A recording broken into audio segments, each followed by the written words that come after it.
ಒಂದ್ 500 ರೂಪಾಯಿ ಇದ್ರೆ ಕೊಡಪ್ಪ. 500 ರೂಪಾಯಿ 100 ರೂಪಾಯಿ ಇದೆ, ಆಗತ್ತಾ? 100 ರೂಪಾಯ? ಅಪ್ಪ ನಾನ್ 100 ರೂಪಾಯಿ ತಗೊಂಡೋದ್ರೆ ನನ್ ಫ್ರೆಂಡ್ಸ್ ಮುಂದೆ ನನ್ ಮಾನ ಮರ್ಯಾದೆ ಎಲ್ಲ ಹೋಗುತ್ತಪ್ಪ. ನಂಗೆ 500 ರೂಪಾಯಿ ಕೊಡಪ್ಪ.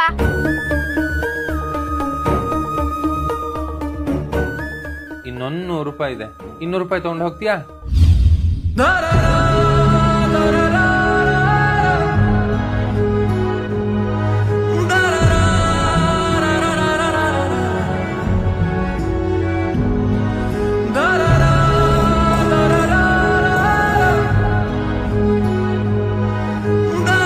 ತಗೊಳ್ಳಿ ಸರ್ 50 ರೂಪಾಯಿ.